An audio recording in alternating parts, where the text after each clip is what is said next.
The man at the front desk hesitated when I gave him the name. He didn't say why, didn't ask if I was sure. I was in uniform, after all.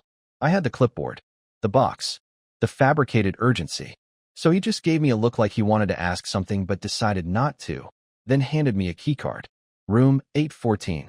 Except, the elevators only had 7 floors. I walked past them anyway. My palms were sweating through the thin courier gloves. Every step down the hallway felt louder than it should have. I passed a mirror and didn't recognize myself. The hat was too big. The name tag read Colin. My name's not Colin. I found the stairwell and climbed. My thighs burned. My breath was shallow. Somewhere between floor 7 and the locked door above it, my lungs gave out. But when I pressed the keycard against the scanner, the light turned green. Click. Room 814 existed. That was the first lie of the night. I didn't knock. I just stood there for a minute, holding the box like a shield, asking myself if this was really happening. I could still turn around. I could still pretend I didn't see her phone light up the night before with a message from someone saved as K. I could forget the weird voice she used when she said she needed space to grow professionally. But then I heard the laugh. Her laugh. Not the polite, clipped one she used with her coworkers. This one had breath in it. It curled at the edges. I hadn't heard that laugh in months. Then a man's voice. Muffled. Close. I knocked. Silence. Then footsteps. She opened the door just wide enough for her eye to find me. For a split second, I saw her smile, but it dropped the moment she registered the uniform. I held out the box. Delivery for, room 814. She didn't move. She didn't reach for it. She just said, "You shouldn't be here." And in the reflection of the TV behind her, I saw him. Bare-chested, holding a wine glass. Looking annoyed. Not surprised. Not alarmed. Just inconvenienced. That was lie number 2. She said she was working late. Said she had a pitch to lead. Said there were clients flying in from Toronto. I blinked too many times in a row and handed her the box like it weighed nothing. "You signed for this months ago," I said. "You just didn't know what was inside." Her lips parted, like she was about to say something that would make it all go away. But the door closed. Slow. Soft. Like a curtain dropping at the end of a performance. And I was still holding the pen. When the door shut in my face, it didn't slam. That would have hurt less. No, it clicked shut gently, like it had done this before. Like it knew how to end conversations without making noise. I stood there in the dim hallway of a floor that officially didn't exist, staring at the brushed metal numbers on the door, 814, wondering if I had actually lost my mind. I took a step back. I don't know what I expected, maybe for her to fling the door open and laugh. Say it was a prank. Tell me the shirtless guy was her gay co-worker who just got out of the shower. But nothing happened. The box in my hands felt even lighter now. Useless. Symbolic trash. I left it on the hallway floor. I turned and headed for the stairwell, but when I opened the door, something changed. I don't mean metaphorically. I mean physically. The lighting was different.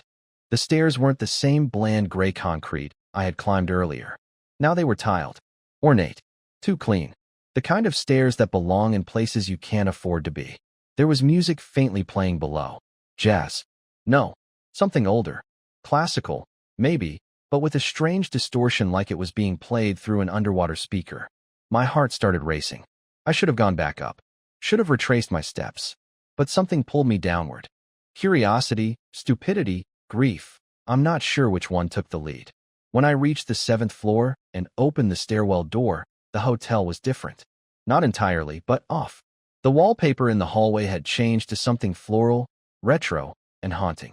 The framed paintings were no longer landscapes, but portraits. Faces. All of them staring forward. All of them oddly familiar. That's when I noticed one of the portraits looked exactly like Marlene. Younger, maybe 22. Hair longer. Wearing a green dress I'd never seen before. I moved closer. Her expression wasn't neutral, it was sad. Her eyes had this glossy, distant look, like she knew something the viewer didn't. I blinked hard and backed away. My breath was catching now. I walked faster, ignoring the empty hallways, trying to find the elevators. I turned a corner and slammed right into someone. An older man in a hotel staff jacket stood in front of me, holding a tray with a bottle of champagne and 2 empty flutes. He didn't flinch, didn't even blink. "You're early," he said flatly. "I what?" I stammered. "For the toast." "Room 814, he added, then walked past me like I didn't exist. I didn't follow. I ran. I made it to the elevator and slammed the down button like it owed me something. When the doors finally opened, I stepped inside and jabbed the L button. The lobby. Somewhere with people. Cameras. Logic. As the elevator descended, I caught my reflection in the mirrored panel on the side wall. My courier hat was gone. My hair was messy. My shirt, now untucked, was not the one I put on that morning. It was patterned. Pale blue with little white dots. A shirt I hadn't worn in years. One that Marlene had begged me to throw out because it reminded her of a night she never wanted to talk about. The elevator doors opened to the lobby. Normal lights. Normal people. I stumbled out, sweating. I passed by the front desk again, and the man there looked up, but not with recognition. With confusion. "You okay, sir?" he asked. I opened my mouth to answer, but behind him, in the office window, I saw the man from room 814. Shirtless, holding the same wine glass. But now, he was wearing my wedding ring. I didn't walk out of the hotel. I stumbled. The air outside hit me like a slap. My legs were heavy, and my mind couldn't land on a single thought long enough to hold it. I just kept replaying the image over and over. That man, my ring, his calm, unreadable face staring at me from behind the glass like he'd been waiting for me to see him. Like it was part of the plan. I didn't go home. I couldn't. I ended up in the Walmart parking lot 5 miles out, parked between 2 abandoned shopping carts, sitting in silence for an hour with my seatbelt still on. I turned my phone over in my hands again and again. I thought about calling Marlene, but what would I even say? "Hey, sorry I dressed up as a delivery man and broke into your affair, but quick question, why is the guy you're cheating on me with wearing my ring in a lobby reflection that might not exist?" It sounded insane even in my own head. Eventually, I called Ruben, the cousin with the courier hookup. He always answers. Not this time. Straight to voicemail. I tried again. Nothing. The third time, it didn't even ring. My messages went green. Disconnected. That was when I realized I didn't have the courier jacket anymore. Or the fake clipboard. My car keys were in my pocket, but my wallet was missing. So was my phone charger. Things I always had on me, now just gone. That night, I slept in the car. I didn't mean to, but I closed my eyes for a second and woke up at 4:13 a.m., covered in cold sweat. I had dreamed about room 814. Not the real one, the one I thought was real, but something worse. A room that kept changing shape, filled with old photographs of me and Marlene at places we'd never been. Paris, the Grand Canyon, a cabin in the snow. We had never taken those trips. I don't even own a passport. But in the dream, I remembered them. I remembered the weight of her hand in mine on a cobblestone street I've never walked. The sound of her laugh echoing off canyon walls I've never seen. It felt so real I woke up with tears in my eyes. I went home after that. I didn't want to, but I needed to know if she'd say anything. If she'd lie to my face. The front door was unlocked. The kitchen light was on. And there she was, Marlene, sitting at the table, sipping tea, wearing a sweatshirt of mine she hadn't touched in years. "You left this in the car," she said without looking up. She slid my wallet across the table. I just stood there, staring. "How'd you get my wallet?" She smiled. "You gave it to me. Before the toast." My stomach dropped. "What toast?" "You don't remember?" she asked, still smiling, eyes soft like I was a confused child. "You made a little speech. Said it was the end of an old chapter." I didn't speak. I couldn't. My body felt like it was being held up by thread. She got up and walked past me to the sink. The smell of her hair, lavender and old shampoo, hit me like a punch. Familiar. Too familiar. "I'm glad you came," she added. Even if it was unconventional. I turned to her. "Marlene, who was that man in the room?" She tilted her head like a bird. "What room?" 814. She paused, then blinked slowly. "There's number 814 in that hotel, Cliff. It only has 7 floors." "I saw it," I said, louder than I meant to. "I was in it. You opened the door. He was behind you." "You." She raised her hand. "You've been under a lot of stress." I shook my head. No, I know what I saw. He had my ring." She held up her hand, and there it was. My ring. On her finger. "You gave it to me. Last night." "No, I didn't." My voice was cracking now. "That's my ring. The one I—" "You said it didn't fit anymore," she interrupted, her tone so calm it made me feel even more insane. "You said it was time I wore it." I stared at her. My eyes went to her hands. To the teacup. To the sweatshirt. It had a small bleach stain on the sleeve I'd never noticed before. But I remembered the night I washed it. The smell of pine cleaner. The moment I looked away for 1 second and poured too much bleach. She couldn't have known about that. I backed out of the kitchen. I didn't run, I walked slowly. I don't know why. Like if I moved too fast, the walls might shift. The room might change. When I got outside, I checked my finger. My wedding ring was gone. I drove without knowing where I was going. For hours. The sun came up at some point, but I barely noticed. My car was nearly out of gas, my phone was at 3%, and there was a pounding in my skull that felt less like a headache and more like a warning. I kept replaying what Marlene said. You gave it to me. She meant the ring. But I hadn't. I knew I hadn't. I would never take that off. Not willingly. And definitely not to hand it over to someone who stared through me like I was the extra in a scene she'd already rehearsed. When I finally made it home again later that evening, I sat in the driveway for 10 whole minutes, just staring at our front door like it might open on its own. The porch light was already on. One of the bulbs was flickering, and I couldn't remember if it had always done that. It was like noticing your own wallpaper for the first time and realizing you don't remember picking it out. Inside, the house was too quiet. Not peaceful quiet. Loaded quiet. Like the whole place was holding its breath. I walked slowly, every step feeling louder than it should. The air smelled like warm laundry and something floral. Her scent, but heavier. Manufactured. Not like her. I didn't call for her. I didn't want to know if she was home. Instead, I went into the spare room. It used to be my office, back when I thought working from home was a privilege and not a cage. The door creaked when I opened it. Dust hovered in the air, catching the last orange sliver of sunlight coming through the blinds. I hadn't been in here in weeks. Maybe longer. Something had changed. On the far wall was a small photo frame. It hadn't been there before. I was sure of it. I walked over and picked it up. It was an old photo of me and Marlene standing in front of a cabin in the snow. Same cabin I saw in the dream. She was wearing a red scarf.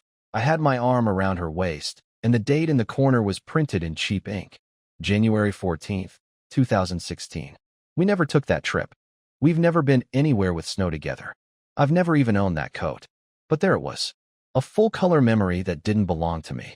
I opened the drawer beneath the desk and found more photos, dozens. All in cheap frames. All of them depicting scenes I had never lived. Me proposing on a beach. Us holding a baby. A child's birthday party with my parents there. Except my dad died before I even met Marlene. I stared at that one for a long time. The people in the background were unfamiliar. But every single one of them was smiling at me. Like I was supposed to know them. Like I was part of their story. The worst part? The version of me in those photos looked different. Not just in expression. In posture. In confidence.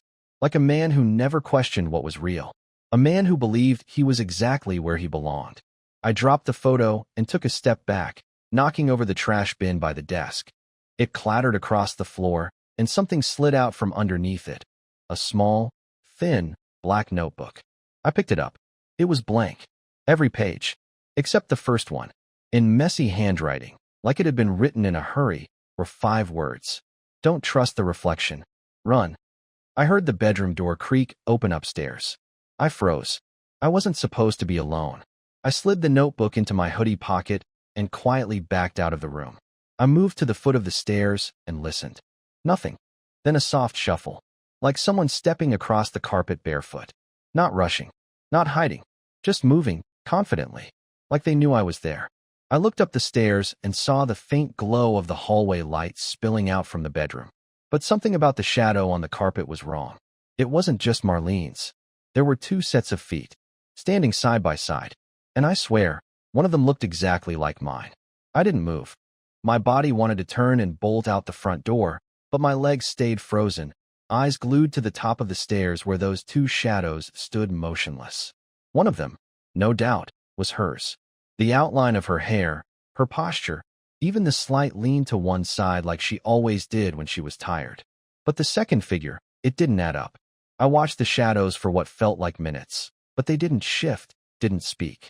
Just stood there, side by side, perfectly still like 2 statues in the entryway of something sacred or something cursed. Then I heard it. A sound I'll never forget, because I've never heard anything more violating in my life. It was my voice. Not a recording. Not a hallucination. It was my exact voice, slightly hushed, warm with artificial familiarity. It came from the hallway above, and it said one word, Marlene. Just like I say it. The same pacing, the same breath on the M. But I didn't speak it. I was downstairs, frozen, breath shallow, heart pounding. And yet, I heard myself say it like I had said it 1,000 times before. And then she answered him. Her voice was soft, tired. You need to let this one go. This one. Not me. This one. That phrasing punched a hole through something inside me. I took a step back, and the floorboard creaked under my heel. The shadows at the top of the stairs shifted. Slowly, like whatever was standing up there had forgotten I existed until I made a sound. I didn't wait. I backed up and went straight out the front door, into the cold, damp night. I could still feel the weight of that notebook in my pocket. Don't trust the reflection. Run. I did exactly that. Again. Like a coward, maybe. But there was something in that house I wasn't ready to face. Something I wasn't meant to find. I drove to the only place I could think of where I might find answers, my mother's old house. It's been empty since she passed 2 years ago. I'd been too emotionally wrecked to sell it, and too superstitious to step foot in it since the funeral. But that night, I broke the lock and stepped inside like a man running back to the past for shelter. The air was musty, but everything was exactly how she left it. Her chair, her fake flowers, even the crossword book she never finished. I locked the door behind me, deadbolt and chain. Sat down on the sofa where I'd once cried in her arms when Marlene and I had our first real fight. I took the notebook out of my pocket and stared at that single page again. Don't trust the reflection. Run. Who wrote it? I flipped through the rest of the pages again, just to be sure. Nothing else. No markings. But then I noticed something new, not in the notebook, but on the back of the photo I'd tucked into my coat earlier. The one with the snow cabin. In tiny, almost imperceptible handwriting, it read, Cycle 6, January 2016. Memory fragment archived. Cycle 6. My hands began to shake. I dug through the other fake photos I'd found earlier, the ones I had stuffed into my glove compartment in a panic. I flipped them over, one by one. Cycle 5. Cycle 4. Cycle 7. Each with a different date. Some future. Some past. One of them even listed a date 3 weeks from now, captioned, Cycle 9, termination scheduled. I couldn't breathe. I was being cataloged. Or copied. Or something worse. The notebook slipped from my lap and fell open on the floor. When I picked it up again, the second page now had something on it. It wasn't there before. In smudged black ink were 4 words. Stop remembering.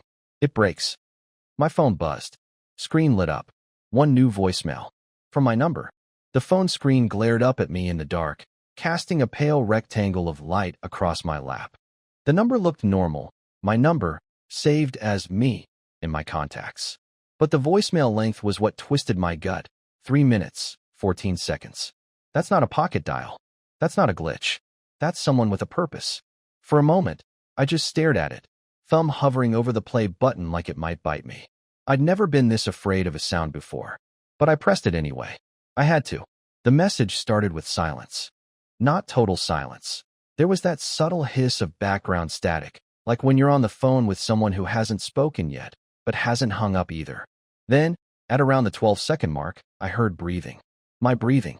I recognized it instantly. The slight wheeze on the exhale, a bad habit I picked up during a bout of pneumonia years ago. It wasn't just similar. It was identical. Then the voice came in. My voice. Calm, but frayed. Like someone who had already tried explaining something too many times and didn't expect this time to be different. Cliff, if you're hearing this, it means you made it to the house. That's good. That means you're breaking through. Listen carefully. You don't have much time. I paused the message. My heart was beating so fast I could feel it in my throat. I hadn't left myself a voicemail. I hadn't said those words. But I knew it was me. Same tone. Same pacing. I looked around the room, half expecting someone to be standing in the doorway with a phone, watching me. But the house was still empty, still wrapped in that haunted, static silence. I hit play again. Whatever she's told you, it's not the full story. It's never the full story. The cycles don't restart because she chooses to. They restart when you remember too much. The system can't handle retention. It's a flaw, one they never fixed. A click, a shift in the audio, like the phone had been moved or set down on a surface. The next voice I heard made my blood freeze. It was Marlene. Except it wasn't. Her voice was slower. Hollow. Almost robotic, but not in sound, in pattern. Like someone trying to imitate human speech. Trying to wear emotion like a mask. Cycle integrity at risk, she said. Subject is aware. Reset must be initiated. There was a long silence. Then, just before the voicemail cut off, my own voice again. Whispering now, hoarse, desperate. If you don't run, you'll become me. The message ended. I sat completely still for what felt like 10 minutes, trying to breathe through the numbness flooding my limbs. My ears were ringing. My mouth was dry. The air in the room felt heavier somehow, like it was pushing down on me. Like I wasn't supposed to have heard that. I opened the phone again, determined to save the recording. I tapped the screen. It was gone. No voicemail. No missed call. No record of anything. I checked my recent activity. Nothing. I refreshed the voicemail tab. Blank. I even tried calling my own number. It just rang endlessly. Something had wiped it clean. That's when I noticed the new notification. One new photo saved to gallery. I opened the Photos app, heart hammering. The image was of me, asleep, in my car, wearing the courier uniform, taken from outside the driver's side window. Timestamped yesterday, 4:13 a.m. The exact time I'd woken up in that Walmart parking lot. Someone had been there, watching me, close enough to get that shot. And they hadn't woken me up. They hadn't done anything. Just captured it, saved it, cataloged it. I dropped the phone and stumbled back against the wall. This wasn't just a glitch. This wasn't just a betrayal or a secret affair or some elaborate prank. It was something deeper, structural, like reality itself had seams, and I was pulling at the thread. I started searching the house. Every drawer, every cabinet. I tore apart closets, opened crawl spaces. I didn't know what I was looking for. I just knew there had to be more. And I found it in the attic. Behind a stack of old board games and boxes of Christmas lights, there was a suitcase, covered in dust. I opened it and found clothes that weren't mine, but in my size. A driver's license with my face, but a different name. Medical forms. A hotel keycard for a room labeled Observation Wing, 3B. A Polaroid of me sitting on the edge of a bed, staring blankly into a mirror. Written on the back, in the same messy handwriting from the notebook. This version won't hold either. Then, in smaller print beneath it, you are not the original. I didn't sleep, not even for a second. I sat in the attic until the sun cracked the horizon, knees pulled to my chest, staring at the suitcase like it might start whispering. The photo inside still haunts me. The blankness in my eyes. That wasn't the look of someone posing. That was the expression of someone who'd already given up. Someone hollowed out. And that note, you are not the original. It didn't make sense. Not in any way that reality usually allows. But then again, neither did any of this. Not room 814. Not the reflection of myself upstairs. Not the voice message that erased itself the moment I heard it. So I clung to the only tangible thing left, the keycard. I wiped it clean with my sleeve and held it up to the light. It looked standard, like the ones you get at a hotel, except there was no logo. Just a number etched into the plastic, 3B. And beneath it, almost invisible, was a tiny gold triangle.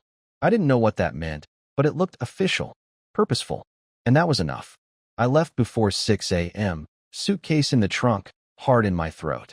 My hands were trembling so hard, I had to grip the steering wheel with both arms stiff.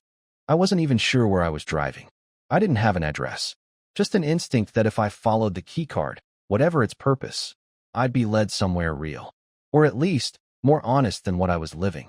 The answer came from the most unexpected place, the back of a gas station bathroom door. I had stopped just outside a rural town to splash water on my face and think. But when I glanced up, I saw it, a faded sticker peeling at the edges. It was shaped like a triangle. Inside, it said in small red font, "All visitors must check in. Observation Wing 3B, West Facility." And beneath that, in tiny gray text, "Access level Delta only. 7 floors. 1 exit." It hit me like a truck. 7 floors. 1 exit.